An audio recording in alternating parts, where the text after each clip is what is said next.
யாரோ ஒருத்தன் ஊருக்குள்ள சில இடங்கள்ல வெடிகுண்டுகளை வைக்கிறான். அவன் ஏதோ ஒரு காரணத்துக்காக இந்த மாதிரி பழி வாங்கறதுக்காக செய்யறான். ஆனா அந்த வெடிகுண்டுல இருக்கிற சிறப்பு என்னன்னா, அந்த குண்டு வெடிக்கிறதுக்கு அதிகப்படியான சத்தம் தேவைப்படுது. அதாவது எப்பெல்லாம் சத்தம் அதிகமாகுதோ அந்த குண்டு எல்லாமே வெடிக்கிறதுக்கு வேகமா தயாராகும். அப்படிப்பட்ட குண்டுகளை தான் அவன் சில இடங்கள்ல வைக்கிறான். இதுல படத்தோட ஹீரோவோட மனைவியும் மகளும் மாட்டிக்கிறாங்க. அவரு அந்த ஆளோட திட்டத்தெல்லாம் முறியடிச்சாரா, அவர் குடும்பத்தை காப்பாத்தினாரா, இவன் எதுக்காக இந்த மாதிரி எல்லாம் செய்யறான்னு சொல்லி ஒரு சூப்பரான பிளாஷ்பேக்கும் சொல்றாங்க. அது உண்மையிலேயே ஒரு எமோஷனலான பிளாஷ்பேக்கா இருக்கும். இப்போ வாங்க நம்ம வீடியோக்குள்ள போலாம். படத்தோட ஆரம்பத்துல ஒரு நீர்மூழ்கி கப்பலை காட்டுறாங்க. அந்த கப்பலோட வைஸ் கேப்டன் கிம் தன்னோட கேப்டனுக்காக ஒரு சர்ப்ரைஸ் பார்ட்டி அரேஞ்ச் பண்ணிருக்காரு. அதுல வேலை செய்யற எல்லாருமே அவங்களோட கேப்டனுக்கு சர்ப்ரைஸ் வாழ்த்து சொல்லி பாட்டு பாடிட்டு இருக்காங்க. ஆனா அதை பார்த்துட்டு அந்த கேப்டன் கொஞ்சம் கூட சந்தோஷப்படாம அங்க இருந்து கிளம்பிடுறாரு. என்னடா இப்படி சொதப்பிட்டீங்களடான்னு கிம் கேட்கும் போது அவங்க எல்லாருமே நாங்க எல்லாத்தையும் கரெக்டா தானே செஞ்சோம், அவர் ஏன் கோவப்பட்டாருன்னு சொல்லி கேட்கும் போது ஒருவேளை அவர் ஏதாவது மூட் அவுட்ல இருக்கலாம், அதனாலதான் அவர் எதுவும் பேசாம கிளம்பிட்டாருன்னு கிம் சொல்றாரு. அதுக்கப்புறம் கிம் லீ கையில ஒரு சிகப்பு கலர் டவலை பாக்குறாரு. ஆனா இது ரொம்ப நல்லா இருக்கு, எனக்கு கொடுத்துருன்னு கேட்கும் போது லீவும் அதை கொடுத்துறான். அதுக்கப்புறம் எல்லாம் சேர்ந்து ரொம்ப ஜாலியா செல்ஃபி எடுத்து விளையாடிட்டு இருக்காங்க. அந்த நேரத்துல அந்த நீர்மூழ்கி கப்பலுக்கு வெளியே காட்டுறாங்க. அது ரொம்ப ஆழ்கடல்ல போயிட்டு இருக்கு. அது ஜப்பானோட பார்டர்ல போயிட்டு இருக்கிறதுனால கடல் அடியில இருந்து ஒரு டார்பீடோ இந்த நீர்மூழ்கி கப்பலை தாக்கிறதுக்காக கிளம்பி வருது. டார்பீடோனா நீர்மூழ்கி கப்பல்கள்ல பயன்படுத்துற ஒரு விதமான மிசைல். ஆனா அந்த விஷயம் இப்ப யாருக்கும் தெரியாது. அடுத்த சீன்ல ஒரு வருஷம் கழிச்சுன்னு காட்டுறாங்க. தூரத்துல அந்த கப்பலோட வைஸ் கேப்டன் கிம் நின்னுட்டு இருக்காரு. அந்த நேரத்துல ஒரு முக்கியமான மீட்டிங் அவர் அட்டென்ட் பண்ண போயிட்டு இருக்கும் போது அவருக்கு ஒரு போன் கால் வருது. அதை எடுத்து அவர் பேசுறாரு. அந்த போன்ல ஒருத்தன் அந்த விளையாட்டு பூங்கா முழுக்க வெடிகுண்டுகள் இருக்கு, அதே போல இன்னொரு வெடிகுண்டையும் லெப்டினன்ட்டுக்கு அனுப்பிச்சிருக்கான்னு சொல்லிட்டு போனை கட் பண்ணிடுறான். இவரும் அதை சீரியஸா எடுத்துக்காம அந்த மீட்டிங் அட்டென்ட் பண்றதுக்காக போறாரு. அவரு அந்த மீட்டிங் அட்டென்ட் பண்ணி பேச ஆரம்பிக்கிறாரு. அதை நம்ம பார்க்கும்போது அவரோட கப்பல்ல ஏதோ ஒரு விஷயம் நடந்திருக்கு. அத பத்தின கேள்வியை தான் அவர்கிட்ட எல்லாரும் கேட்டுட்டு இருக்காங்க. அப்படி அதுல என்ன நடந்தது, இதுக்காக இவங்க இந்த மாதிரி கேள்வி எல்லாம் கேக்குறாங்கன்னு நமக்கு இப்ப அவங்க சொல்லல. ஆனா அவங்க கேக்குற கேள்விக்கெல்லாம் கிம் பதில் சொல்ல முடியாம திணறாரு. அதுக்கப்புறம் அவர் அங்க இருந்து கிளம்பிடுறாரு. அவரோட கார்ல கிளம்பும் போது பின்னாடி ஒரு ஆள் உட்கார்ந்துட்டு இருக்கான். அவன் கிம் கிட்ட அந்த கப்பலுக்குள்ள என்ன நடந்தது கேப்டன், உங்களுக்கு தெரியாம இருக்காது, அதுல இருந்த பாதி பேரு இப்ப மர்மமான முறையில காணாம போயிருக்காங்க, அவங்களுக்கெல்லாம் என்ன ஆச்சு, அந்த விபத்துக்கு முன்னாடி என்ன நடந்தது, நீங்க என்ன பேசுனீங்கன்னு எனக்கு தெரிஞ்சாங்கன்னு சொல்றான். இவரும் அவங்க கிட்ட இதெல்லாம் நீ எது கேக்குற, நீ யாருன்னு கேட்கும்போது நான் சிறப்பு காவல் படையில இருக்கேன், இந்த கேஸ நான் தான் ஹேண்டில் பண்றேன், உங்ககிட்ட கிடைக்கிற தகவல் வச்சுதான் நான் இந்த கேஸ கொண்டு போகணும்னு சொல்றான். இப்ப நான் ஒரு கப்பலோட கேப்டன் கிடையாது, நான் ஏற்கனவே என்னோட வேலையை விட்டுட்டேன், அதனால தயவு செஞ்சு நீ இந்த வண்டியில இருந்து இறங்குன்னு சொல்றாரு. அவனும் கார்ல இருந்து இறங்கி போயிடுறான். அடுத்த சீன்ல ஒரு பார்க்க காட்டுறாங்க. அங்க நிறைய குழந்தைங்க ரொம்ப ஜாலியா விளையாடிட்டு இருக்காங்க. அதே நேரத்துல அந்த கப்பலோட லெப்டினன்ட் வீட்டையும் காட்டுறாங்க. அவரோட மனைவி சமைச்சுக்கிட்டே உங்களுக்கு ஏதோ ஒரு பார்சல் வந்தது, யார் அனுப்பிச்சதுன்னு கேக்குறாங்க. அதே நேரத்துல இந்த பார்க்ல ஒரு கம்பியில நீல கலர் பையில எதையோ கட்டி வச்சிருக்கா மாதிரி காட்டுறாங்க. அப்போ ஒரு சின்ன பொண்ணு அந்த பைய தொட்டு பார்த்துட்டு இருக்கா. அந்த லெப்டினன்ட்டும் வீட்டுல அவருக்கு வந்து பார்சலை ஓபன் பண்றாரு. அதே நேரத்துல அந்த பொண்ணும் பார்க்ல இருந்த பைய ஓபன் பண்றா. ரெண்டு பேரும் ஒரே நேரத்துல துறக்கிறாங்க. அதை பார்க்கும்போது ஏதோ பாம் மாதிரி தெரியுது. அவரு அதை புரிஞ்சுக்கிறாரு. ஆனா அந்த சின்ன பொண்ணுக்கு அது என்னன்னே புரியல. அந்த பொண்ணு கிட்ட இருந்த பாம்ல இந்த பைய ஓபன் பண்ணா இந்த பாம் வெடிச்சிடும் போட்டிருக்கு. அந்த நேரத்துல அந்த லெப்டினன்ட் வீட்டுல இருந்த பாம் வெடிக்க தயாராயிட்டு இருக்கும் போது அவங்க வீட்டுல இருந்த அந்த குக்கர் சத்தம் கேட்கும் போதெல்லாம் அந்த பாம்ல இருந்த டைம் அப்படியே பாதிக்கு பாதி குறையுது. எப்பெல்லாம் சத்தம் வருதோ அந்த டைம் வேகமா குறையுது. அந்த பார்க்ல நிறைய குழந்தைங்க விளையாடிட்டு இருக்காங்க. இவர் அந்த டைமை பாக்குறாரு. அந்த நேரத்துல அவருக்கு என்ன செய்யறதுன்னே தெரியல. அவர் தன்னோட மனைவியை கூப்பிடுறாரு. அவங்க அங்க இருந்து திரும்பி பாக்குறாங்க. அப்ப திடீர்னு பயங்கர சத்தத்தோட அந்த வீட்டுல இருந்த பாம் வெடிச்சு செதறுது. அப்ப அந்த பார்க்ல இருந்த பாமுக்கு ஒரு மெசேஜ் வருது. அது வந்த உடனே அந்த பாம்ல இருந்த டைம் அப்படியே ரீசெட் ஆகி நின்னுடுது. அடுத்த சீன்ல கேப்டன் கிம் அவர் கூட கப்பல்ல வேலை செஞ்சவன் வீட்டுக்கு போய் அவனை மீட் பண்ணி பேச ஆரம்பிக்கிறாரு. யாருமே இல்லாத வீட்டுல தனியா நீ என்ன பண்ணிட்டு இருக்கன்னு கேட்கும்போது சில நேரத்துல நம்ம பழைய நண்பர்கள் எல்லாம் வருவாங்க, நல்லா குடிப்பாங்க, இங்கே தூங்கிடுவாங்க, ஆனா லீ மட்டும் தான் அடிக்கடி வருவான் அப்படின்னு சொல்றாரு. அந்த நேரத்துல அவரு கேப்டன் கிட்ட நான் ஒரு விஷயம் சொல்லுவேன், ஆனா அதை நீங்க நம்பணும்னு சொல்றாரு. என்னது சொல்லு அப்படின்னு கேட்கும்போது லீ மோசமான விஷயங்கள்லாம் சொல்லிட்டு இருக்கான். அவன் ஏதோ தப்பு பண்றான்னு எனக்கு தோணுது, அதெல்லாம் நீ பண்ணாதரான்னு நான் சொல்லும் போது அவன் என்ன பார்த்து சிரிச்சிட்டே இருக்கான் அப்படின்னு சொல்றாரு. இதை கேட்ட கிம் அவர்கிட்ட லீ அந்த கப்பல்ல நடந்த விபத்துல இறந்துட்டான், அவன் இப்ப உயிரோட இல்லைன்னு சொல்றாரு. இல்ல கேப்டன், அவன் உயிரோட இருக்கான், நேத்து கூட என் வீட்டுக்கு வந்தான்னு சொல்றாரு. அதுக்கு கேப்டன் கிம் தயவு செஞ்சு முழிச்சுக்க, இப்படி குடிச்சிட்டே இருந்தீங்கன்னா செத்தவங்க எல்லாம் உன் கண்ணுக்கு தெரிஞ்சுக்கிட்டே இருப்பாங்கன்னு சொல்றாரு. அடுத்த சீன்ல நமக்கு காட்டின டிடெக்டிவ்க்கு ஒரு கால் வருது. அதுல அவங்க அவர்கிட்ட நம்ம சிட்டில ஒரு சக்தி வாய்ந்த வெடிகுண்டு வெடிச்சிருக்கு, அதுவும் அந்த கப்பலோட லெப்டினன்ட் வீட்லயே வெடிச்சிருக்கு, அங்க இருந்த யாருமே பொழைக்கல அப்படின்னு சொல்றாங்க. அடுத்த சீன்ல கேப்டன் கிம்மோட மனைவியை காட்டுறாங்க. அவங்க தான் மகளோட எங்கேயோ போயிட்டு இருக்காங்க. அப்ப அவங்களுக்கு ஒரு போன் வருது. அதுல அவங்க என்ன சொல்றாங்கன்னா, நீங்க உடனே உங்க பக்கத்துல இருக்க பார்க்குக்கு போங்க, அங்க ஒரு சக்தி வாய்ந்த வெடிகுண்டு இருக்கு, அதை நீங்க செயல் எடுக்க செய்யணும் அப்படின்னு சொல்றாங்க. அதை கேட்ட அவங்க அதிர்ச்சி ஆகுறாங்க. அடுத்த சீன்ல கிம் நடந்து போயிட்டு இருக்காரு. அப்ப அவருக்கு யாரோ ஒரு அன்னோன் நம்பர்ல இருந்து கால் வருது. அதுல அவன் என்ன சொல்றான்னா, லெப்டினன்ட் வீட்டுக்கு நான் தான் வெடிகுண்டு அமைச்சேன் அப்படின்னு அவர் சொல்லும் போது கிம் அங்க இருக்கிற ஒரு டிவில நியூஸ் பாக்குறாரு. அவர் அடுத்த வார்த்தை பேசும்போது அந்த போன் கட் ஆயிடுது. மறுபடியும் அவருக்கு அந்த விசாரணை செய்யற டிடெக்டிவ் கிட்ட இருந்து கால் வருது. நான் உங்ககிட்ட சில கேள்விகள் கேட்கணும்னு அவர் கேட்கும்போது லெப்டினன்ட் வீட்டுல நடந்த தாக்குதல் மாதிரியான அவர் சொல்றாரு. அது எப்படி லெப்டினன்ட் வீட்டுல நடந்ததுன்னு உனக்கு தெரியும் கேட்கும்போது ஒரு கால் கட் ஆயிடுது. மறுபடியும் அந்த அன்னோன் நம்பர்ல இருந்து கால் வருது. அவன் கிம் கிட்ட என்ன சொல்றான்னா, உன்னோட போனுக்கு நான் ஒரு அப்ளிகேஷன் அமைச்சிருக்கேன், அதை நீ இன்ஸ்டால் பண்ண அப்புறம் உனக்கு எந்த காலோ மெசேஜோ வராது என்னோட தவிர அப்படின்னு அவன் சொல்றான். சும்மா விளையாடிட்டு இருக்காதுன்னு கிம் சொல்லும் போது, இன்னும் அந்த விளையாட்டு பூங்கால மக்கள் அதிகமா தான் இருக்காங்க, நான் வெடிகுண்டை வெடிக்க வச்சு காட்டுமா அப்படின்னு சொல்றான். அதை கேட்டுட்டு கிம்மும் அந்த ஆப்பை போன்ல இன்ஸ்டால் பண்ணிடுறாரு. அதுக்கப்புறம் அவன் அடுத்த குண்டு நம்ம ஊரோட ஃபுட்பால் ஸ்டேடியத்துல இருக்கு, அது சரியா சீட் நம்பர் S11 கீழே இருக்கு அப்படின்னு சொல்றான். நீ போலீஸ்க்கோ வேற யாருக்கோ கால் பண்ணணும் ட்ரை பண்ணினா நான் உடனே அந்த குண்டை வெடிக்க வச்சிருவேன்னு சொல்றான். ஏன் இந்த மாதிரிலாம் பண்ற, நீ யாருன்னு கிம் கேட்கும் போது எல்லாம் உன்னால பாதிக்கப்பட்டவன் தான், நீ செஞ்ச குத்தத்துக்கு தண்டனை அனுபவிச்சுதானே ஆகணும், நல்லா ஓடு அப்படின்னு சொல்லிட்டு போனை கட் பண்ணிடுறான். அப்படியே கிம் ஷாக் ஆகி நிக்கிறாரு. மெதுவா அவர் ஜூம் பண்ணிக்கிட்டே பிளாஷ்பேக் காட்டுறாங்க. அவங்களோட நீர்மூழ்கி கப்பலுக்கு ஒரு எமர்ஜென்சி மெசேஜ் வருது. அதாவது அவங்க கப்பலை ஒரு டார்பீடோ தாக்க போறதா அவங்களுக்கு சிக்னல் கிடைக்குது. உடனே அவங்க எல்லாருமே ரொம்ப வேகமா செயல்பட ஆரம்பிக்கிறாங்க. கிம் அங்க இருந்து அவங்களுக்கு கட்டளை எல்லாம் கொடுத்துட்டு இருக்காரு. அவங்கள 240 அடிக்கு கீழே போக சொல்றாரு. அவங்களும் கீழே போக ஆரம்பிக்கிறாங்க. ஆனா அந்த டார்பீடோ அவங்கள விடாம துரத்துக்கிட்டே வருது. அவங்க அந்த டார்பீடோவை செயலிழக்க வைக்கிறதுக்காக போலியான குண்டு ஒண்ணு அவங்க கப்பல் இருந்து அனுப்புறாங்க. அந்த டார்பீடோ அதை அடிக்கும்னு நினைச்சு அவங்க எல்லாம் எதிர்பார்த்துட்டு இருக்கும்போது அது அந்த போலியான குண்டு கிட்ட இருந்து திசையை மாத்தி வருது. இவங்கள என்ன செய்யறதுன்னு தெரியாம மூச்சிட்டு இருக்காங்க. அப்போ கிம் அவர் டீம் கிட்ட என்ன சொல்றாருன்னா, இன்னும் ஆழத்துக்கு போங்க, அங்க பழைய கப்பல்லாம் மூழ்கி கிடக்கிற ஒரு இடம் இருக்கு, அதை நோக்கி போங்கன்னு சொல்றாரு. இவங்களும் வேகமா போயிட்டு இருக்காங்க. ஆனா அந்த டார்பீடோ விடுற மாதிரி தெரியல. இவங்களை துரத்தி வந்துகிட்டே இருக்கு. அதுவும் கொஞ்சம் கொஞ்சமா நெருங்கி வந்துட்டே இருக்கு. அது இவங்களை மட்டும் தாக்குச்சுன்னா மொத்த கப்பலும் வெடிச்சு சதுரிடும். இவங்களும் என்ன பண்றது தெரியாம அவங்க கிட்ட இருந்த எல்லா போலியான குண்டுகளையும் அந்த கப்பல்ல இருந்து அனுப்புறாங்க. அந்த டார்பீடோ ஏதாவது ஒண்ணு அடிக்கும்னு நினைச்சு வெயிட் பண்ணிட்டே இருக்காங்க. ஆனா அது எல்லாத்துல இருந்தும் திசையை மாத்தி மாத்தி வந்துட்டு இருக்கு. இது மாதிரி இதுக்கு முன்னாடி நடந்ததே இல்லைன்னு சொல்லிட்டு இருக்காங்க. அவங்களோட கப்பலும் தரையை நோக்கி போயிட்டு இருக்கு. ஒரு கட்டத்துல அந்த கப்பல் கடலுக்கு அடியில மூழ்கி கிடக்கிற ஒரு கப்பல் மேல உரசிக்கிட்டே போகுது. அந்த நேரத்துல கிம் என்ன சொல்றாருன்னா, எல்லா இன்ஜின்ஸையும் ஆஃப் பண்ணுங்கன்னு சொல்றாரு. அவங்க அந்த இன்ஜின்ஸ் எல்லாம் ஆஃப் பண்றாங்க. அந்த டார்பீடோ கரெக்டா அந்த மூழ்கி கிடந்த கப்பல் மேல அடிக்குது. அது வெடிச்சு செதறின அந்த அதிர்வலைகளால இவங்களோட நீர்மூழ்கி கப்பலும் ஒரு சக்தியும் இல்லாம கடலோட தரையில அப்படியே படுக்குது. அடுத்த சீன்ல அந்த டிடெக்டிவ் காட்டிட்டு இருக்காங்க. அவர் என்ன சொல்றாருடா, எப்படி கிம்முக்கு லெப்டினன்ட்டோட வீட்டுல தான் குண்டு வச்சாங்கன்னு தெரிஞ்சது, நம்ம கிம்ம பத்தி விசாரிக்க ஆரம்பிக்கணும் அப்படின்னு சொல்லிட்டு இருக்காரு. அடுத்த சீன்ல கிம்மோட மனைவியை காட்டுறாங்க. கிம்மோட மக அவங்க கிட்ட, நான் போன் பண்ண அப்பா எடுக்கவே இல்லை அப்படின்னு சொல்லும்போது, சரி பரவாயில்ல நீ வீட்டுக்கு போ, அம்மாக்கு ஒரு முக்கியமான வேலை இருக்குன்னு சொல்றாங்க. அவங்க பேசிட்டு இருக்க எல்லாத்தையுமே யாரோ தூரத்துல இருந்து நோட் பண்ணிட்டே இருக்காங்க. நோட் பண்ணிட்டே இருந்த அவன் கிம்மோட மக சியோலோட காரை ஃபாலோ பண்ணிட்டே போறான். அடுத்த சீன்ல அந்த ஃபுட்பால் ஸ்டேடியம் காட்டுறாங்க. அங்க ஒரு மேட்ச் நடந்துட்டு இருக்கு. அந்த ஸ்டேடியம் முழுக்க மக்கள் நிறைஞ்சிருக்காங்க. அடுத்த குண்டு அங்கதான் வெடிக்க போகுது. அப்ப அந்த கூட்டத்துல ஒரு சின்ன பையனுக்கு கால் வருது. அவன் அவங்க அப்பா கிட்ட என்ன சொல்றான்னா, அம்மா அவங்களை உடனே வீட்டுக்கு வர சொன்னாங்கன்னு சொல்றான். அதுக்கு அவங்க அப்பா, மகனே நம்ம என்னைக்கு உங்க அம்மாவோட பேச்சை கேட்டிருக்கோம்னு கேட்கும்போது, எப்பவுமே தானப்பா அப்படின்னு சொல்றான். அதை பார்த்துட்டு அவரு, உனக்கு பசிக்குதுன்னு சொன்னல, நான் ஏதாவது சாப்பிடறதுக்கு வாங்கி வரேன்னு சொல்லி அங்க இருந்து கிளம்புறாரு. அந்த ஆளு அவரோட ஒய்ஃபுக்கு போன் பண்ணி, எதுக்கு என்ன வர சொல்றேன்னு கேட்கும்போது, நீ ரிப்போர்ட்டர் தானே, இங்க ஒரு குண்டு வெடிச்சிருக்கு, நீ மேட்ச்ல உட்காந்து பாத்துட்டு இருக்க, போய் அதை பத்தி எதனா நியூஸ் கிடைக்குமான்னு பாருன்னு சொல்றாங்க. அவங்க ஒரு போலீஸ் ஆபீசரா இருக்காங்க. சரி எதுவா இருந்தாலும் மேட்ச் முடிச்சுட்டு நான் போறேன் அப்படின்னு சொல்லும் போது, எல்லாம் திருந்தவே மாட்டேன் அப்படின்னு பேசிட்டே இருக்காங்க. அப்ப யாரோ ஒருத்தர் வேகமா ஓடி வந்து இந்த ஆளோட போனை தள்ளி விட்டு போயிடுறாரு. இவரும் கீழே இந்த போனை எடுத்து பார்க்கும்போது அதோட ஸ்கிரீன்ல லேசா விரிசல் விட்டுடுது.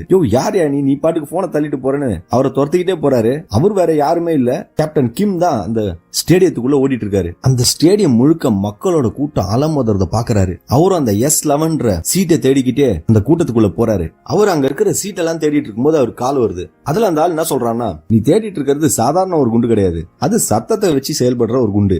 எப்பெல்லாம் சத்தம் அதிகரிக்குதோ அப்பெல்லாம் அந்த குண்டுல இருக்கிற நேரம் வேகமா குறைஞ்சிக்கிட்டே வரும். எனக்கும் அந்த குண்டு வெடிக்கிறத பாக்கிறதுக்கு ரொம்ப ஆர்வமா தான் இருக்குன்னு அவன் சொல்றான். கிம்மும் அவன் கிட்ட, எங்க வச்சிருக்க அந்த குண்டை என்கிட்ட மரியாதையா சொல்லுன்னு கேட்கும்போது, பறத்துக்கிட்டு வந்த அந்த ஆளு குண்டுங்கிற வார்த்தையை கேட்டுட்டு, என்னது வெடிகுண்டா அப்படின்னு ஆச்சரியமா பாக்குறாரு. அப்போ அவன் கேப்டன் கிம் கிட்ட, அந்த குண்டு வெடிக்க தான் போகுது, உன்னால எதுவுமே செய்ய முடியாதுன்னு சொல்றான். இதை கேட்டுட்டு அவரு என்ன செய்யறதுன்னு தெரியாம மூச்சிட்டு இருக்காரு. அப்ப ஓடி வந்த அந்த ஆளு கேப்டன் கிம்ம பார்த்து, நீங்க ஏதோ வெடிகுண்டுன்னு பேசிட்டு இருந்தீங்களே, அது என்னது அப்படின்னு கேட்டுட்டு இருக்காரு. அதுக்கு கிம், இந்த ஸ்டேடியம்ல யாரோ வெடிகுண்டு வச்சிருக்காங்க, அது இன்னும் கொஞ்ச நேரத்துல வெடிச்சிடும் அப்படின்னு சொல்றாரு. நான் என் பையனெல்லாம் கூட்டு வந்திருக்கேன், இப்போ என்ன செய்யறதுன்னு சொல்லும் போது, அது சத்தம் அதிகமானா வெடிக்கிற ஒரு குண்டு, அதனால நீ என்ன செய்யறனா மக்களோட கவனத்தை திசை திருப்பு, சத்தம் வராத மாதிரி செய்யும் சொல்லிட்டு அங்க இருந்து போறாரு. இதை கேட்ட அவரு நான் என்ன பண்றது அப்படின்னு சொல்லி யோசிச்சுட்டு இருக்காரு. அப்ப அந்த நேரத்துல அந்த ஆளோட மனைவி அவங்களோட மகனுக்கு போன் பண்ணி, என்னடா அவங்க அப்பா போன் பண்ண எடுக்க மாட்டாரு, எங்கடா போனாருன்னு கேட்டுட்டு இருக்காங்க. அவனும் அப்பா ஏதோ சாப்பிட வாங்க போனாருன்னு சொல்றான். அந்த நேரத்துல அந்த மேட்சை டிவில பாத்துட்டே இருக்காங்க. அப்போ பெனால்டி ஒண்ணு வருது. அந்த நேரத்துல யாரோ ஒருத்தன் தன்னோட டி ஷர்ட்டை மூஞ்சில போட்டு மறைச்சுக்கிட்டு அந்த ஸ்டேடியம்குள்ள வேகமா ஓடுறான். இவங்க எல்லாம் டிவில பாத்துக்கிட்டே யார் அவன் பைத்தியக்கார மாதிரி ஓடிட்டு இருக்கா, அவனுக்கு கொஞ்சம் கூட அறிவு இல்லையா, அவனும் ஓடி போய் நேரா பெனால்டி அவன் உதைச்சிடறான். அப்போ அந்த ஸ்டேடியத்துல இருக்கிற செக்யூரிட்டி எல்லாம் அவனை மடக்கி பிடிக்கிறாங்க. அந்த நேரத்துல அவன் மூஞ்சில மறைச்சிருந்த டி ஷர்ட் வெளியே வருது. அவன் யாருன்னு பார்த்தா இவங்களோட புருஷன் தான். இத பார்த்தா அவங்க அவமானத்துல திருன்னு முழிக்கிறாங்க. அவங்க கூட இருந்த ஃப்ரெண்ட்ஸ் எல்லாம் உன் புருஷன் தாண்டி இது அப்படின்னு சொல்லும் போது அது அவன் இல்லன்னு கத்துறாங்க. அடுத்த சீன்ல அந்த பாம காட்டுறாங்க. அதுல இருந்த டைமர் ஓடிக்கிட்டே இருக்கு. கிம்மும் வேகமா அந்த பாம கண்டுபிடிக்கிறதுக்காக விஐபி எல்லாம் உட்கார்ற அறையை நோக்கி ஓடிட்டு இருக்காரு. அந்த நேரத்துல பெனால்டி வருது. அந்த மேட்ச்ல ஒருத்தன் பெனால்டி அடிக்கிறான். இந்த பால் கோல்குள்ள போன உடனே மக்கள் எல்லாம் ஆரவாரமா கத்த ஆரம்பிக்கிறாங்க. அந்த சத்தம் டெசிபல் மீட்டர்ல ஏறிக்கிட்டே போகுது. உடனே அந்த வெடிகுண்டுல இருக்கிற டைமரை காட்டுறாங்க. அது 4 நிமிஷத்துல இருந்து திடீர்னு தாவி 2 நிமிஷத்துக்கு போகுது. அப்ப அவர் அந்த சீட் கடியெல்லாம் தேடிட்டு இருக்கும்போது எல்லாரும் இவரை பார்த்து, கேப்டன் நீங்க என்ன இங்க பண்றீங்க, எதை தேடிட்டு இருக்கீங்கன்னு கேக்குறாங்க. அவரும் அவங்க சொல்றதெல்லாம் காதுல வாங்கிக்காம அங்க இருக்கிற ஒரு மீன் தொட்டியில பாக்குறாரு. அதுக்குள்ள அந்த பாம் இருக்கு. உடனே அதை உடைச்சு காட்டுறாரு. இவங்க எல்லாரும் பார்த்துட்டு அந்த ரூமை விட்டு வெளியே கிளம்புறாங்க. இவரும் அடுத்தது என்ன செய்யறதுன்னு தெரியாம அந்த ரூம்ல இருந்து கிளம்பும் போது ஒருத்தங்க என் மகனை காணோம் அப்படின்னு அழறாங்க. கரெக்டா அந்த நேரம் இன்னொரு கோல் விழுது.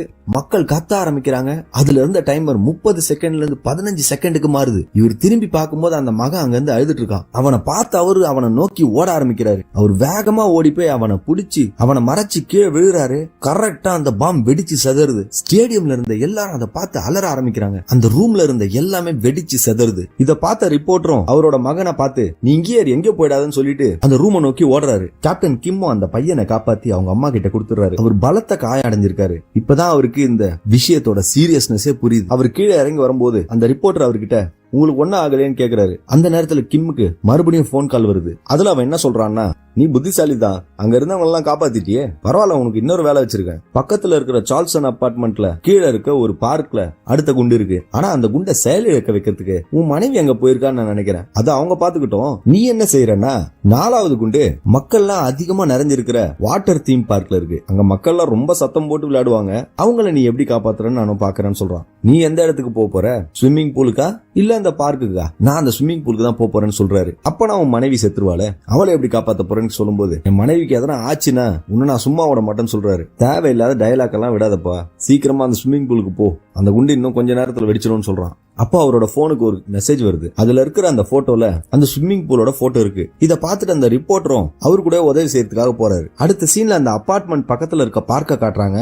அங்க மக்கள், நியூஸ் சேனல் எல்லாருமே வந்துடுறாங்க. கிம்மோட மனைவியும் அங்க வந்து சேர்றாங்க. அவங்க எல்லாருமே அந்த பார்க்ல இருக்கிற வெடிகுண்டை பாக்குறாங்க. அப்போ அவங்க மனைவி யாரும் தேவையில்ல நானே போறேன்னு சொல்றாங்க. அடுத்த சீன்ல கிம்மோட மக சியோல காட்டுறாங்க. அவ ரோட்ல தனியா நடந்து போயிட்டு இருக்கும்போது யாரோ ஒருத்தன் அவளை வழி மறிச்சு அவளை கடத்திடுறான். அடுத்த சீன்ல கிம்ம காட்டுறாங்க. அவர் அந்த ரிப்போர்ட்டர் கூட கிளம்பி போயிட்டு இருக்காரு. அப்ப அந்த ரிப்போர்ட்டரோட பையன் கிம் கிட்ட ரொம்ப ஜாலியா பேசிட்டு வரான். இதை பார்த்துட்டு கிம்மும் சந்தோஷமா அவங்க கிட்ட பேசிட்டே போறாரு. அந்த ரிப்போர்ட்டர் அவரோட பையனை வீட்டுல இறக்கி விட்டுட்டு காருக்கு போகும்போது கிம் அந்த காரை எடுக்கிறாரு. சார் எங்க கார் எடுத்துட்டு போறீங்க அப்படின்னு அவர் கேட்கும்போது, எனக்கு உன் கார் தேவைப்படுது, வேணும்னா நீயும் கூட வா அப்படின்னு சொல்றாரு. சரி நானும் கூட வரேன், காரை கொஞ்சம் பார்த்து ஓட்டுங்க, டியூ கூட இன்னும் கட்டி முடிக்கல சார் அப்படின்னு சொல்றாரு. அவரும் காரை வேகமா எடுத்துட்டு கிளம்புறாரு. இந்த ஆளு பயத்துல அலறி கத்துறாரு. அப்போ அவரு அவரோட ஒய்ஃப் கிட்ட போன் பண்ணி பேசிட்டு இருக்காரு. அவங்களும் இவர்கிட்ட, யோ என்னையா நீ பண்ணிட்டு இருக்காங்க ஸ்டேடியத்துல, உன்னை டிவியில காட்டின உடனே எனக்கு ரொம்ப அசிங்கமா போச்சுன்னு சொல்லிட்டு இருக்காங்க. அப்ப கிம் இந்த ரிப்போர்ட்டர் கிட்ட அர்ஜென்ட்டா என் ஒய்ஃபுக்கு கால் பண்ணணும், கொஞ்சம் போனை கொடுன்னு கேட்கும்போது அந்த ஆளா அவர் ஒய்ஃப் கிட்ட, நான் அர்ஜென்ட்டா ஒய்ஃப் கால் பண்ணணும், நான் அப்புறமா பேசுறேன்னு சொல்றான். அவரோட ஒய்ஃப், எந்த ஒய்ஃப்கியா நீ கால் பண்ண போற அப்படின்னு பயங்கரமா கத்த ஆரம்பிக்கிறாங்க. அவரும் யாரா இவன் நிலைமை தெரியாமன்னு சொல்லிட்டு போனை கட் பண்ணிடுறாரு. அவரும் கிம் கிட்ட மாறி மாறி கேள்விகளா கேட்டு இருக்காரு. கிம் வண்டியை நிறுத்திட்டு, நீ இறங்காதனா இறங்கிக்க, தயவு செஞ்சு என்கிட்ட கேள்வி மட்டும் கேட்காதன்னு சொல்றாரு. அவரும் இனிமே நான் கேட்க மாட்டேன், நீங்க போங்கன்னு சொல்றாரு. அந்த இடம் வேற டிராபிக்ல பிளாக் ஆயிருக்கு. இவரும் பேசிக்கிட்டே இருக்கும்போது கிம் கெட்டியா பிடிச்சுக்கன்னு சொல்லி வண்டியை பக்கத்துல இருக்கிற பிளாட்ஃபார்ம்ல ஏத்தி மக்களுக்கு நடுவுல வேகமா ஓட்டிட்டு போறாரு. அவருக்கு எப்படியாவது அந்த ஸ்விம்மிங் பூலுக்கு போயாகணும். அவர் அடிச்சு பிடிச்ச அந்த காரை எடுத்துக்கிட்டு மெயின் ரோடு வந்து சேர்றாரு. அவர் சிக்னல் எல்லாம் எதையும் மதிக்கிற மாதிரியே தெரியல. ரெட்டு விழுந்த அப்புறம் கூட வேகமா போறாரு. பக்கத்துல ஒரு கார் வந்து பிரேக் அடிக்குது. இதை பார்த்து அந்த ரிப்போர்ட்டர் கதி கலங்கி போறாரு. அதுக்கப்புறம் கிம் என்ன செய்யறாருன்னா, அந்த ஸ்விம்மிங் பூலுக்கு போன் பண்ணி அங்க இருந்தவங்க கிட்ட, நான் போலீஸ்ல இருந்து பேசுறேன், அந்த ஸ்விம்மிங் பூலுக்குள்ள மக்களை இறங்க விடாதீங்க, நான் வந்துட்டே இருக்கேன் அப்படின்னு சொல்றாரு. அவனுங்களும் இவர் என்ன சொல்றாருன்னு தெரியாம அதே மாதிரியே செய்யறானுங்க. அடுத்த சீன்ல அந்த டிடெக்டிவ் காட்டுறாங்க. அவர் கேப்டன் கிம்மோட ஃபேமிலி பின்புலத்தை பார்த்துட்டு இருக்காரு. அவரோட மனைவியோட ரெக்கார்டை பார்க்கும்போது அவங்க போலீஸ்ல வேலை பாக்குறாங்கன்னு தெரியுது. அவங்க எங்க இருப்பாங்கன்னு அவர் கேக்குறாரு. அப்ப அவர் கூட இருக்கிறவங்க அவங்க ஒரு அபார்ட்மெண்ட்ல இருக்கிற பாம செயல் எடுக்க வைக்கிறதுக்காக போயிருக்காங்கன்னு சொல்றாங்க. நம்மள அங்க போய் ஆகணும்னு அவர் சொல்றாரு. அடுத்த சீன்ல கிம்மும் அந்த நீச்சல் குளத்துக்கு வந்து சேர்றாரு. அவர் உள்ள வரும்போதே அந்த நீச்சல் குளத்துல இருக்கிறவனுக்கு போன் பண்ணி அங்க ஒரு பாம் இருக்கு, யாரையும் உள்ள அனுப்பாதன்னு சொல்றாரு. அப்போ இவரோட போனுக்கு ஒரு கால் வருது. அதுல அந்த வெடிகுண்டு வச்சவன் தான் பேசுறான். உனக்கு ஒரு மெசேஜ் அனுப்பிச்சிருக்கான், அதை பாருன்னு சொல்றான். அவர் அதை எடுத்து பார்க்கும்போது ஷாக் ஆகுறாரு. அவரோட மக ஏதோ ஒரு வண்டிக்குள்ள கையெல்லாம் கட்டுன நிலையில படுத்துட்டு இருக்கா. அந்த ரிப்போர்ட்டர் அதை பார்த்து ஷாக் ஆகுறாரு. அப்ப அவன் கிம் கிட்ட என்ன சொல்றான்னா, உன்னோட கஷ்டமான நாளை பத்தி நீ என்னைக்காவது யோசிச்சிருக்கியா, அது இந்த நாள் தான் சொல்லிட்டு போனை கட் பண்ணிடுறான். அவர் அந்த ரிப்போர்ட்டர் கிட்ட எனக்கு தெரிஞ்சு இந்த வண்டி இங்கதான் இருக்கணும், நீ போய் என் மகளை காப்பாத்த ட்ரை பண்ணுன்னு சொல்றாரு. அவர் அங்க இருந்து அந்த வண்டியை தேடுறதுக்காக கிளம்புறாரு. கிம்மோட மனைவியும் பாதுகாப்பு கவசத்தெல்லாம் போட்டுக்கிட்டு அந்த பார்க்குக்குள்ள அந்த பாம செயலடைக்க வைக்கிறதுக்காக போயிட்டு இருக்காங்க. அப்ப அந்த கொலைகாரன் அந்த பாம்ல இருந்த போனுக்கு கால் பண்றான். உடனே அந்த பாம்ல இருந்த டைமரும் ஆரம்பிச்சிடுது. இத பார்த்து அவங்க மெதுவா அந்த பாம் கிட்ட வராங்க. கிம்மு அந்த ஸ்விம்மிங் பூல்ல அவருக்கு வந்த அந்த போட்டோ வச்சு அந்த சரியான இடத்த பார்த்து அதுக்குள்ள குதிக்கிறாரு. கிம்மோட மனைவியும் அந்த பாம்பை பார்த்துட்டு அவங்க டீம் கிட்ட பேசிட்டே இருக்காங்க. இத பார்க்கும்போது ஏதோ சத்தத்தை கேட்டா வெடிக்கிற மாதிரி செட் பண்ணிருக்காங்க. குறைஞ்சது 20 கிலோவாவது இருக்கும். ஆனா இது இந்த அபார்ட்மெண்ட்டுக்கு ரொம்ப பக்கத்துல இருக்கு, வெடிச்சா சேதம் அதிகமா இருக்கும்னு சொல்றாங்க. கிம்மு அந்த நீச்சல் குளத்துல நீந்திக்கிட்டே அந்த பாம்பை நோக்கி போறாரு. அது அந்த குளத்துக்கு அடியில வச்சிருக்கிறத பாக்குறாரு. அவங்களோட மனைவியும் அந்த பாம்ல மெதுவா வேலை செய்ய ஆரம்பிக்கிறாங்க. அவங்க அந்த பாம்பை செக் பண்ணிட்டே இருக்கும்போது அந்த பில்டிங்ல இருக்கிற ஒருத்தன் அவன் ஜன்னலை திறக்கிறதுக்காக முயற்சி பண்ணிட்டு இருக்கான். அதுல வர சத்தத்தால இந்த பாம்ல இருக்கிற டைம் மாறி வேகமா குறைய ஆரம்பிக்குது. இத பார்த்துட்டு அவங்க அந்த பில்டிங்ல இருக்கிற ஒருத்தன் சத்தம் போட்டுட்டு இருக்கான். இந்த டைம் வரும் வேகமா குறைஞ்சிக்கிட்டே வருதுன்னு சொல்றாங்க. உடனே போலீஸும் அந்த ஆளை நோக்கி ஓடிட்டு இருக்காங்க. அவன் அந்த ஜன்னல்ல இருந்து தொடர்ந்து சத்தம் போட்டுட்டே இருக்கும்போது அந்த டைமர் வேகமா குறைஞ்சிக்கிட்டே வருது. கிம்மு அந்த பாம்பை பார்த்துட்டு என்ன பண்றது தெரியாம யோசிச்சுட்டு இருக்கும்போது இன்னொருத்தன் அந்த நீச்சல் குளத்துல குதிச்சு வரான். ஆனா அங்க இருந்த பாம்ல டைமர் இன்னும் ஆரம்பிக்கல. இத பார்த்து அவங்க 2 பேரும் நீந்தி மேல போக ஆரம்பிக்கிறாங்க. அந்த நேரத்துல அந்த நீச்சல் குளத்துல இருக்கிறவனுக்கு ஒரு போன் வருது. அது யாரு பண்றான்னா அந்த பாம்பை வச்சவன் தான் பண்றான். அவன் என்ன சொல்றான்னா, நான் போலீஸ்ல இருந்து தான் பேசுறேன், இப்ப எந்த பிரச்சனையும் இல்ல, மக்களை நீ அனுமதிக்கலாம்னு சொல்றான். அங்க நடக்கிற எல்லாத்தையுமே அவன் கேமரா வழியா பாத்துட்டு இருக்கான். இதை கேட்ட அந்த ஆளும் அங்க இருந்த மக்கள் கிட்ட விசில் அடிச்சு எல்லாரையும் உள்ள போக சொல்றான். மக்களும் பயங்கர ஆரவாரத்தோட அந்த நீச்சல் குளத்துக்குள்ள போறாங்க. அங்க வந்த சத்தத்தினால அந்த பாம்ல இருக்கிற டைமர் ஆன் ஆயிடுது. உடனே கிம் மறுபடியும் அடியில நீந்தி போறாரு. அவரோட மனைவியும் அந்த பாம்ல இருந்து ஒரு வயரை கட் பண்றதுக்காக முயற்சி பண்ணிட்டு இருக்காங்க. அவங்க அதை செஞ்சுக்கிட்டே இருக்கும்போது அவங்களோட மக பேரை சொல்லி, நான் கண்டிப்பா இன்னைக்கு வீட்டுக்கு வந்துடுறேன், இன்னைக்கு உன்னோட பிறந்த நாள் அப்படின்னு சொல்லிட்டு இருக்காங்க. கிம் அந்த பாம்ல பாக்கும்போது அதுக்குள்ள இருக்கிற செல்போன்ல அந்த கப்பல்ல இறந்தவங்களோட போட்டோ எல்லாம் மாறி மாறி வந்துகிட்டே இருக்கு. இத பார்த்துட்டு அவர் அந்த டைமரையும் பாக்குறாரு. அதுவும் மெதுவா குறைஞ்சிக்கிட்டே வருது. அவரோட மனைவியா அந்த ஒயரை கட் பண்ண ட்ரை பண்ணும்போது நேரம் குறைஞ்சிக்கிட்டே வருது. இப்ப அவங்களுக்கு 30 செகண்ட் தான் இருக்கு. அந்த பாம்பை பாத்துக்கிட்டே இருந்த அவரு அந்த நேரத்துல எதுவும் செய்ய முடியாதுன்னு முடிவு பண்ணி அந்த பாம்பை கட்டி பிடிச்சி படுத்துக்கிறாரு. பயங்கர டென்ஷனா காட்டிட்டு இருக்காங்க. ஒரு கட்டத்துல அதோட டைம் முடிஞ்சு 2 பாம்பும் வெடிக்க ஆரம்பிக்குது. ஆனா அது பெருசா வெடிக்காம ஒரு போலியான வெடி சத்தத்தை ஏற்படுத்துது. அந்த சத்தத்தை கேட்ட அந்த நீச்சல் குளத்துல இருந்தவங்க குளத்தை விட்டு வெளியே வராங்க. அவரோட மனைவியும் அவங்களோட டீம் கிட்ட இது போலியான குண்டு அப்படின்னு சொல்றாங்க. அந்த நேரத்துல அந்த குண்டுல இருந்த போன்ல ஒரு மெசேஜ் வருது. என்னன்னு அவங்க மனைவி பார்க்கும்போது அவங்களோட மக கைகள் கட்டின நிலையில எங்கேயோ படுத்திருக்கிற மாதிரி இருக்கு. இத பார்த்து அவங்க உடனே கத்தி அவங்க டீம் கிட்ட வராதீங்க, இது இன்னும் முடியலன்னு சொல்றாங்க. கேப்டன் கிம்மும் அவருக்கு வர போன் காலை எடுத்து பேசுறாரு. அது நேரா அவரோட மனைவி பார்த்துட்டு இருந்த அந்த பாம்ல இருந்த போனுக்கு கனெக்ட் ஆகுது. அவங்க மனைவி அவர்கிட்ட, நீங்க என்ன பண்றீங்க, இந்த போனுக்கு நீங்க எப்படி கால் பண்ணீங்கன்னு பேசிட்டு இருக்காங்க. நம்ம மக எங்க, இங்க என்ன நடக்குதுன்னு அவங்க கேட்கும்போது அவரு அவங்க கிட்ட, அந்த பாம்பை விட்டு நீ தொலைவில போ, மிச்சதெல்லாம் நான் அப்புறம் சொல்றேன்னு சொல்லிட்டு இருக்கும்போது அந்த கொலைகாரன் பேசுறான். அடுத்த பாம்பை நான் எங்க இருக்குன்னு சொல்றேன், அது வேற எங்கேயும் இல்ல, உன் மனைவி நிக்கிற இடத்துல 3 மீட்டருக்கு அடியில தான் இருக்கு அப்படின்னு அவன் சொல்றான். இதை கேட்ட கிம் அவரோட மனைவி கிட்ட உடனே அங்க இருந்து கிளம்புன்னு சொல்றாரு. அவங்களும் அங்க இருந்து கிளம்பும் போது அந்த கொலைகாரன், அவ அங்க இருந்து இப்ப கிளம்புனானா உங்க மக உயிரோட இருக்க மாட்டான்னு சொல்றான். இதை கேட்ட அவங்க அப்படியே நின்னுடுறாங்க. அவன் சொல்றதை கேட்காத நீ அங்க இருந்து கிளம்புன்னு சொல்றாரு. அவன் மறுபடியும் அவ அங்க இருந்து கிளம்புனானா உங்க மக உயிரோட இருக்க மாட்டான்னு சொல்றான். அவங்களும் அந்த பாம்பை பாத்துக்கிட்டே நிக்கிறாங்க. அப்ப அந்த கொலைகாரன் அவர்கிட்ட, இப்ப என்ன முடிவு எடுக்க போறீங்க கேப்டன், உங்க மக வேணுமா மனைவி வேணுமா அப்படின்னு கேக்குறான். அப்ப கிம் அவரோட மனைவி கிட்ட, தயவு செஞ்சு அங்க இருந்து ஓடிடுன்னு சொல்றாரு. அவர் மனைவி அதுக்கு, நம்ம மகளை எப்படியாவது காப்பாத்துங்க, இவன் என்னதான் செய்யறான்னு பாத்துடலான்னு சொல்லி அவங்க ஹெல்மெட்டை மூடிட்டு அங்கேயே அப்படியே நிக்கிறாங்க. அந்த பாம்பும் பூமியில இருந்து வெடிச்சு செதறுது. அந்த சத்தத்தை கேட்ட கிம்மும் அதிர்ச்சியில அப்படியே உறைஞ்சு போய் நிக்கிறாரு. அது வெடிக்கிறத தூரத்துல இருந்து காட்டுறாங்க.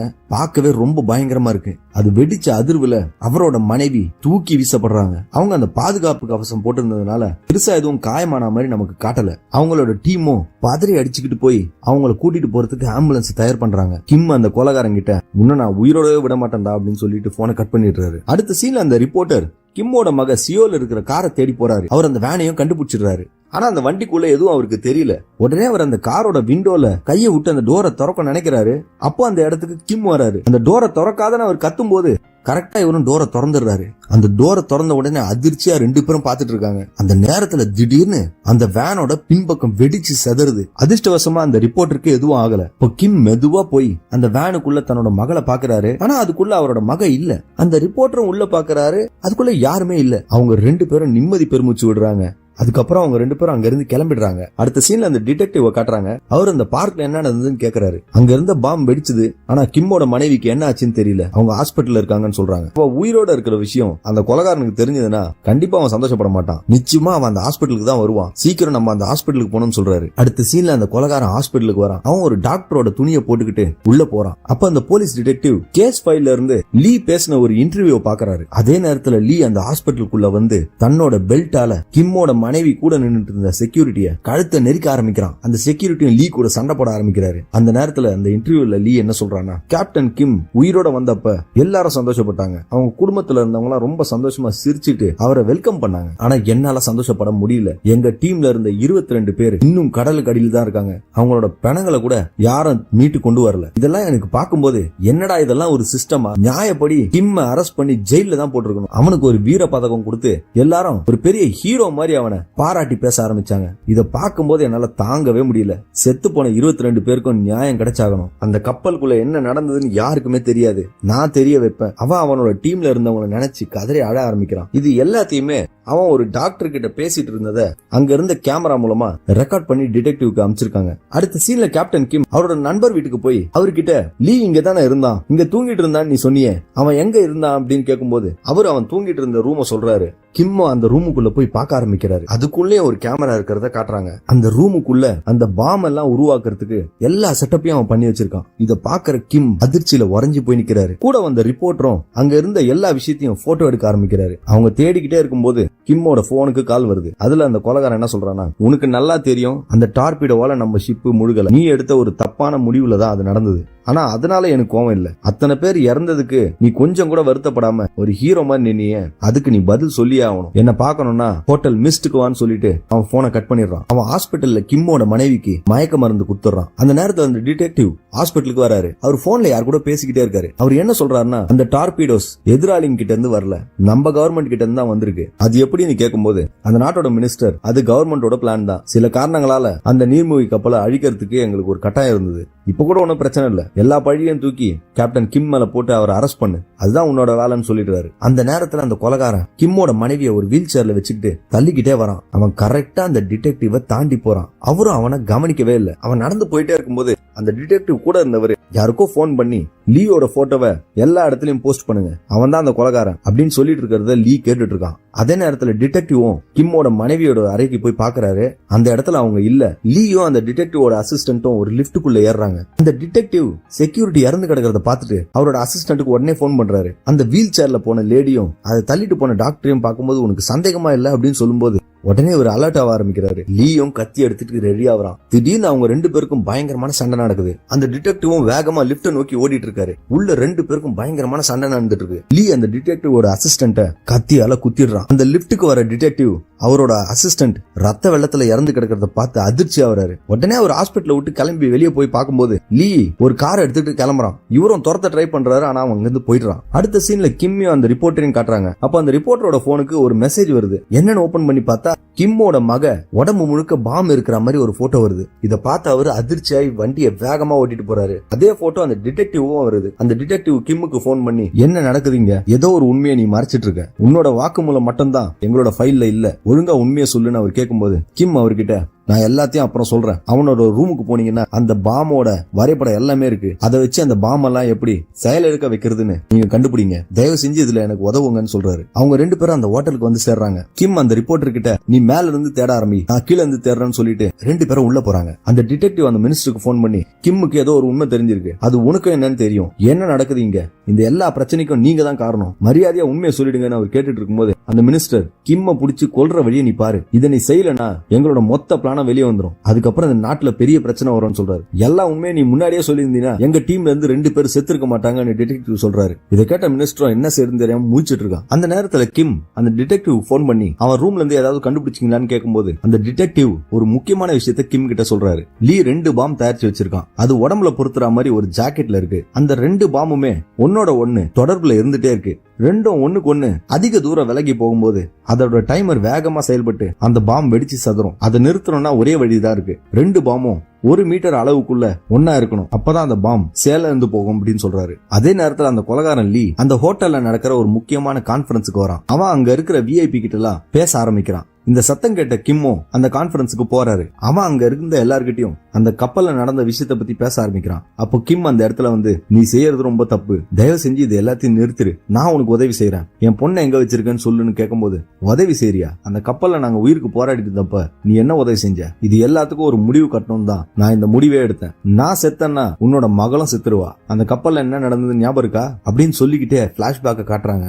அந்த கப்பலுக்குள்ள எல்லாரும் 11 நாட்களா அடப்பட்டு இருக்காங்க. அப்போ அதுல லீயும் அவனோட ஃப்ரெண்டும் பேசிட்டு இருக்காங்க. கொஞ்சம் கொஞ்சமா அந்த கப்பல்ல ஆக்சிஜன் அதாவது பிராணவாயு தீர்ந்துகிட்டே வருது. நம்ம எத்தனை நாள் உயிரோட இருக்க போறோம் தெரியல, ஆனா நம்ம கேப்டன் கிம் எப்படியாவது நம்மளை காப்பாத்திடுவாருன்னு சொல்லிட்டு இருக்கானுங்க. இதை கிம் வெளியே இருந்து கேட்டுட்டு இருக்காரு. அந்த நேரத்துல அந்த கப்பலுக்கு ஒரு டெலிகிராம் வருது. அதுல என்ன போட்டிருக்குன்னா இன்னும் 4 நாட்களுக்கு நீங்க அந்த கப்பலுக்குள்ள இருக்கணும்னு சொல்லி அதுல போட்டிருக்கு. கிம் அவரோட அசிஸ்டன்ட் கிட்ட கப்பலோட நிலைமை எப்படி இருக்குன்னு கேட்கும்போது ரொம்ப மோசமா இருக்கு கேப்டன், 19% தான் ஆக்சிஜன் இருக்கு, இன்னும் எவ்வளவு நேரத்துக்கு தாங்கும்னு தெரியலன்னு சொல்றாரு. அப்ப தலைமைச் செயலகத்துல இத பத்தி பேசிட்டு இருக்காங்க. இந்த விஷயத்த நம்ம எப்படி முடிக்கிறதுன்னு அவங்க பேசிட்டு இருக்கும்போது அவங்கள காப்பாத்துறதுக்கு நம்மளுக்கு இப்ப வழியே இல்ல, நம்ம அவங்கள இழந்துதான் ஆகணும்னு அந்த தலைமைச் செயலகத்தோட உயர் அதிகாரி பேசிட்டு இருக்காரு. அடுத்த சீன்ல அந்த கப்பலுக்குள்ள எல்லாரும் பேசிட்டு இருக்காங்க. அப்ப அவங்க என்ன சொல்றாங்கன்னா இப்ப இருக்கிற ஆக்சிஜனை வச்சு ஒருத்தரால மட்டும்தான் உயிர் வாழ முடியும், அந்த ஒருத்தர் யாருன்றத நம்ம முடிவு பண்ணி ஆகணும்னு பேசிட்டு இருக்காங்க. அப்ப லீ என்ன சொல்றான்னா ஒருத்தரோட உயிருக்காக மத்த எல்லாரோட உயிரையும் பணைய வச்சாகணுமான்னு கேக்குறான். இத பத்தி அவங்க பேசிட்டு இருக்கும்போது அவங்களுக்குள்ள ஒரு தகராறே நடக்குது. கோவமான கேப்டன் கிம்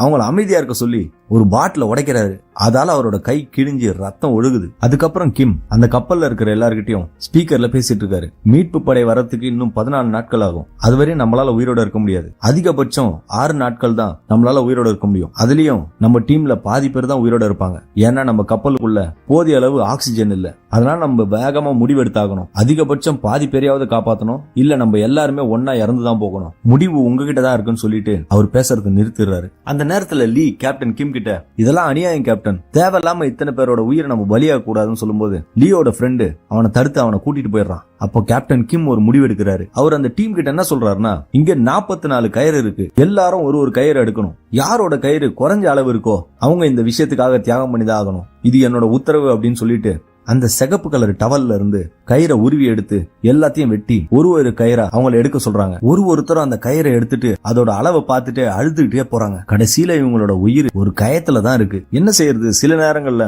இது போல ஒரு சங்கடமான முடிவுகள்லாம் எடுத்துதான் ஆகணும். இந்த மாதிரி ஒரு விஷயத்துக்கு எல்லாரையும் ஒத்துக்க வைக்கிறதுன்றது சாதாரண காரியம் இல்ல, அது அந்த கேப்டனுக்கு நல்லாவே தெரியும். அப்ப கடைசியா லீயும் அவனோட ஃப்ரெண்டும் கயிறு எடுக்கிறாங்க. ஆனா லீக்கு பெரிய கயிறு வருது, அவனோட ஃப்ரெண்டுக்கு சின்ன கயிறு வருது. லீ அவன் ஃப்ரெண்டு கிட்ட தயவு செஞ்சு என் கயிறை வாங்கிக்க, நீ எப்படியாவது உயிர் பழிச்சு போ, நான் சொல்றத கேளு, இதை வாங்கிக்கன்னு சொல்றான். ஆனா அதை அவன் வாங்க மறுக்கிறான். இவங்க 2 பேரும் ரொம்ப சத்தமா பேசிட்டு இருக்கும்போது கேப்டன் கிம் அங்க வந்து இந்த கயிறை மாத்தக்கூடாது, இது என்னோட ஆர்டர் அப்படின்னு சொல்றாரு. உடனே கோவமான லீ நீ யாரியா, யார் சாகணும் யார் உயிரோட இருக்கணும்ன்றத முடிவு பண்றதுக்கு, இங்க இருக்கிற யாருக்குமே சாகிறதுக்கு விருப்பம் இல்ல, உன்னோட ஆர்டரை என்னால மதிக்க முடியாது அப்படின்னு சொல்லிக்கிட்டே அங்க இருந்த எல்லாருக்கிட்டையும் கேப்டன் கிம்ம அரெஸ்ட் பண்ண சொல்றான். ஆனா அவங்க யாருமே அவன் சொல்ற பேச்ச கேட்கவே இல்ல, அவனும் விடாம கத்திக்கிட்டே இருக்கான். கடைசியா கேப்டன் கிம் என்ன செய்யறதுன்னு தெரியாம இவனை அரெஸ்ட் பண்ணுங்கன்னு சொல்லிட்டு அங்க இருந்து அழுதுகிட்டே போறாரு.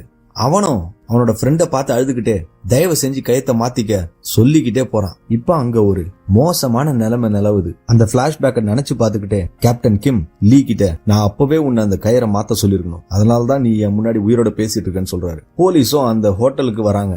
அப்ப லீ கிம் கிட்ட உன் பொண்ணு எங்க இருக்கான்னு தெரியுமா, முடிஞ்சா போய் அவளை காப்பாத்திக்கன்னு சொல்றான். கிம்மும் அங்க இருந்து கிளம்புறாரு. அந்த நேரத்துல போலீஸ் எல்லாரும் அந்த ஹோட்டலோட கேட் வழியா வராங்க. அப்ப அந்த கேட்ல இருந்த குண்டெல்லாம் வெடிச்சு செதறுது. அங்க இருந்த மக்கள் எல்லாம் பதறி அடிச்சுக்கிட்டு உயிருக்காக ஓடுறாங்க. அப்ப லீ கிம் கிட்ட உனக்கு 3 நிமிஷம் டைம் இருக்கு, இந்த ஜாக்கெட்டை எப்படியாவது உன் மக கிட்ட கொண்டு போகணும் அப்படின்னு சொல்லிக்கிட்டே அந்த பாமோட டைமரை ஆன் பண்ணிடுறான். உடனே கிம்மோட மக மேல இருந்த டைமரும் ஆன் ஆயிடுது. அவரோட மனைவி மேல இருந்த பாம்ல இருக்கிற டைமரும் ஆன் ஆயிடுது. அவங்க 2 பேருக்கும் பயங்கரமான சண்டை நடக்குது. அந்த சண்டையில லீ கிம்ம கத்தியால குத்துறதுக்கு ட்ரை பண்ணிட்டு இருக்கான். அந்த நேரத்துல அந்த டிடெக்டிவ் தூரத்துல இருந்து லீய சுட்டுடுறாரு. குண்டடிப்பட்ட லீ தன்னோட நண்பனை நினைச்சுக்கிட்டே அப்படியே செத்து விடுறான். அடுத்த சீன்ல கிம்மோட மனைவியும் மகளும் கண்ணு முழிச்சு பாக்குறாங்க. அவங்க உடம்புல பாம் கட்டப்பட்டிருக்கு. அவங்க மனைவி அந்த காரை விட்டு எழுந்துக்க முடியாது. ஏன்னா அந்த பாம்பை வெடிக்க வைக்கிறதுக்கான பட்டன் அவங்களோட சீட்ல பொருத்தப்பட்டிருக்கு. அந்த பொண்ணாலே அங்க இருந்து எழுந்துக்க முடியாது. அவ மேல இருந்த பாமோட பட்டன் அந்த சோஃபாவோட கால்ல பொருத்தப்பட்டிருக்கு. உடனே கிம் அந்த பாம் இருக்கிற ஜாக்கெட்டை எடுத்து கட்டிக்கிட்டு அந்த ஹோட்டல்ல இருந்து அவங்க 2 பேரையும் காப்பாத்துறதுக்காக ஒரு ஃப்ளோரா குதிச்சு போறாரு. அவரோட மனைவி இருக்கிற காரை நோக்கி ஓடிட்டு வராரு. அவங்க மனைவி மேல இருக்கிற அந்த பாம்ல 30 செகண்ட் தான் காட்டுது. அவங்க இங்க வராதன்னு கத்திக்கிட்டே இருக்காங்க. அவரும் விடாம ஓடி வந்துட்டே இருக்காரு. அவரு அந்த காரை எடுத்துக்கிட்டு வேகமா கிளம்ப ஆரம்பிக்கிறாரு. அந்த டைமரும் குறைஞ்சுக்கிட்டே வருது. அவர் நேரா அந்த ஹோட்டலோட கேட்டெல்லாம் உடைச்சுக்கிட்டு உள்ள வராரு. டைமும் 5-4ன்னு காட்டிட்டு வருது. காரை நேரா அவரோட பொண்ணுகிட்ட வந்து நிறுத்துறாரு. அந்த டைமர் சரியா 15 வினாடியில வந்து நிக்குது. இப்போ அவங்க 3 பேரும் 1 மீட்டருக்குள்ள இருக்காங்க. அவங்க எல்லாருமே உயிர் பொழைச்ச சந்தோஷத்துல அமைதி பெருமூச்சு விடுறாங்க. அடுத்த சீன்ல கிம் பத்திரிகையாளர்கள் எல்லாரையும் கூப்பிட்டு அந்த கப்பல்ல நடந்த கடைசி தருணங்களை சொல்றாரு. அங்க நடந்த எல்லா தவறுக்கும் நான் பொறுப்பெடுத்துக்கிறேன் அப்படின்னு சொல்லிட்டு இறந்த எல்லாரோட சமாதிக்கும் போய் அஞ்சலி செலுத்துறாரு. அப்ப அந்த கப்பல்ல நடந்த கடைசி நிமிடத்தை பத்தி யோசிச்சுட்டு இருக்காரு. கடைசியா அவர் கையில 2 கயிறு தான் இருக்கு. அவரோட அசிஸ்டன்ட் ஒரு கயிறு எடுக்க நினைக்கும் போது அவர் கையை இவர் பிடிச்சிட்டு அதை எடுக்காத, அது எனக்காக நான் வச்சிருக்கேன், நீ இதே எடு அப்படின்னு சொல்றாரு. அதுக்கு அந்த அசிஸ்டன்ட் இல்ல கேப்டன், நீங்க கண்டிப்பா உயிரோட இருந்தாகணும், அதுக்காக நான் கூட என் உயிரை தியாகம் பண்றேன்னு சொல்லி அங்க இருந்த எல்லார்கிட்டயும் யாரெல்லாம் சின்ன கயிறு எடுத்தீங்களோ அவங்க எல்லாம் இங்க வாங்கன்னு சொல்றாரு. அவங்க பேசிக்கிட்டே ஒருத்தருக்கு ஒருத்தர் மரியாதை செலுத்திட்டு கிம்மோட அசிஸ்டன்ட் உயிர் தியாகம் செய்ய தயாரா இருக்கிற எல்லாரையும் கூட்டிக்கிட்டு அங்க இருந்து போயிடுறாரு. அதுல லீயோட நண்பனும் இருக்கான். அதை நினைச்சுக்கிட்டே அவர் அப்படியே வருத்தப்பட்டு அவங்க சமாதியில உட்காந்துட்டு இருக்காரு. அந்த நேரத்துல அவங்க டீம்ல பொழைச்ச எல்லாருமே அந்த சமாதிக்கு வந்து கேப்டன் கிம்ம பார்த்து சல்யூட் அடிச்சு தங்களோட மரியாதையை செலுத்துறாங்க. அப்படியே படத்தையும் முடிக்கிறாங்க. ஓகே ஃப்ரெண்ட்ஸ், படம் எப்படி இருந்தது? உங்களுக்கு கண்டிப்பா பிடிச்சிருக்கோம்னு நம்புறேன். இந்த வீடியோ உங்களுக்கு பிடிச்சிருந்தா உங்க ஃப்ரெண்ட்ஸ் கூட ஷேர் பண்ணுங்க அண்ட் ஒரு லைக் பண்ணுங்க. மறக்காம நம்ம சேனலுக்கும் சப்ஸ்கிரைப் பண்ணுங்க. மீண்டும் இன்னொரு சூப்பரான படத்தோட நான் உங்களை கூடிய விரைவில் சந்திக்கிறேன். அது வரைக்கும் நன்றி, வணக்கம்.